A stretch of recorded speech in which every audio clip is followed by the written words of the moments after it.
안녕하세요. 장수만세입니다. 구독과 좋아요 부탁드립니다. 아무리 피를 나눈 형제라고 하더라도 멀리하는 것이 좋은 사람들이 있습니다. 아주 어린 시절부터 함께했던 친구 또는 배우자라 하더라도 마찬가지입니다. 나이가 들게 되면 살아온 시절이 많은 만큼 주변에 다양한 사람들이 있기 마련입니다. 함께 만나 대화를 나누다 보면 사람 속을 뒤집어 놓거나 언성이 높아지게 만드는 사람이 있습니다.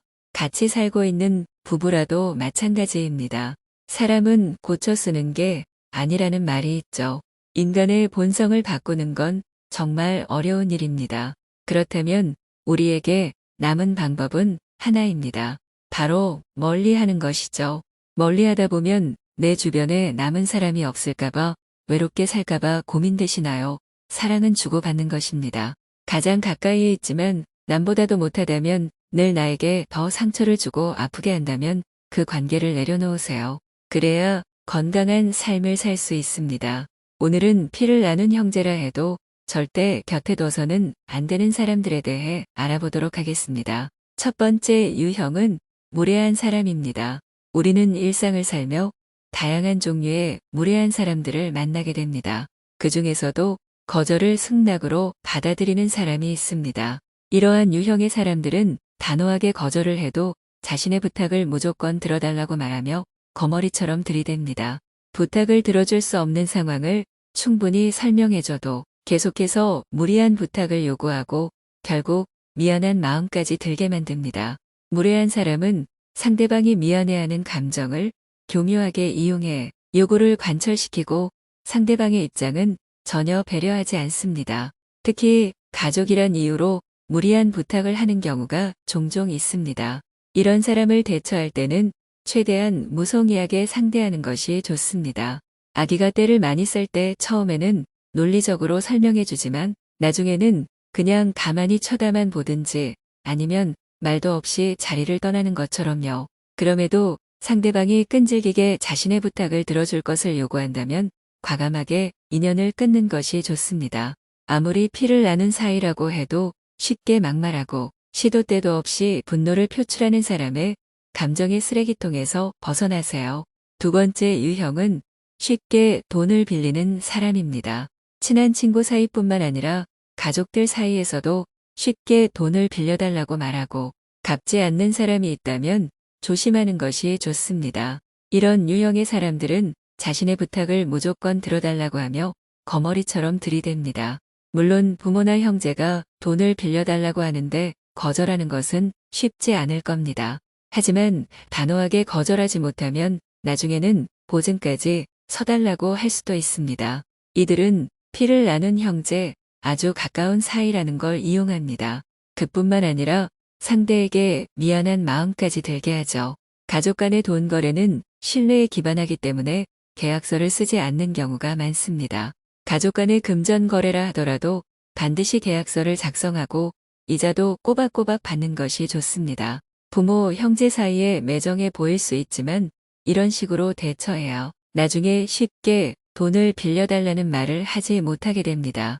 사람을 대놓고 외면하고 멀리하는 게 힘드신가요? 야박하다. 사람이 정이 없다는 소리를 듣는다 할지라도 반드시 멀리하는 것이 좋습니다. 세 번째 유형은 감정을 다스리지 못하는 사람입니다.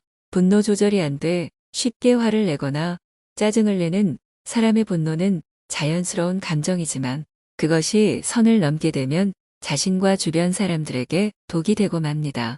뿐만 아니라 화를 내고 매번 남 탓만 한다면 더욱 조심해야 합니다. 이러한 유형의 사람은 상대에게 쉽게 막말을 하고 분노를 표출합니다. 자신의 감정을 배출할 상대를 원할 뿐이니 무슨 일이 있어도 피하는 것이 좋습니다. 네 번째 유형은 입만 열면 거짓말을 합니다. 살아가면서 한 번쯤은 거짓말을 해보신 적 있으실 겁니다. 그러나 입만 열면 거짓말을 하는 사람은 경계해야 합니다. 잘못한 것이 있으면 솔직하게 말하고 사과하고 용서받으면 됩니다. 이들은 그 순간을 모면하고자 거짓말을 합니다. 거짓말은 또 다른 거짓말을 낳는 법이죠. 습관적으로 거짓말을 하다 보면 돌이킬 수 없는 지경에 이릅니다. 거짓말을 숨기기 위해 또 다른 거짓말을 하게 되고 결국 당신을 거짓말에 희생양으로 삼을 겁니다. 거짓말한 사람을 용서해 줄 수는 있지만 다시 믿음을 줘서는 안 됩니다. 본성은 쉽게 바뀌지 않아서 언제 다시 거짓말을 해서 내 뒤통수를 더 세게 칠지 모릅니다. 5번째 유형은 뒤에서 사람을 조정하는 사람입니다. 상대방의 심리 상황 등을 조작해 스스로 의심하게 만들고 정신을 지배하거나 조종하는 행위를 가스라이팅이라고 합니다. 이들은 당신을 친구처럼 대하지만 자신의 이득을 위해서만 행동합니다. 뿐만 아니라 당신을 깎아내리고 자신을 치켜세우며 다른 사람의 말을 듣지 못하도록 주변과 단절시키는 짓도 서슴지 않습니다. 이러한 가스라이팅은 부부 사이, 부모 자녀 사이, 형제 자매 사이에서도 빈번하게 발생합니다.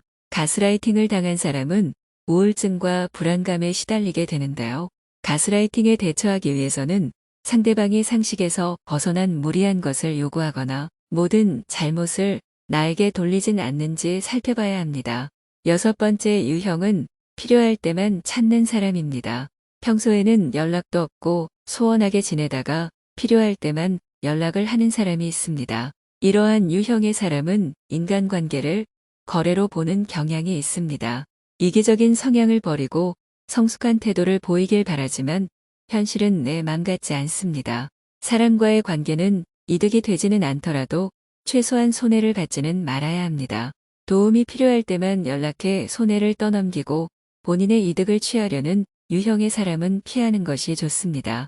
필요할 때만 나를 찾는 사람이 아닌 진정으로 나를 존중해주는 사람들과 관계를 맺는 것이 좋습니다. 누군가의 성격을 바꾼다는 것은 굉장히 어려운 일입니다.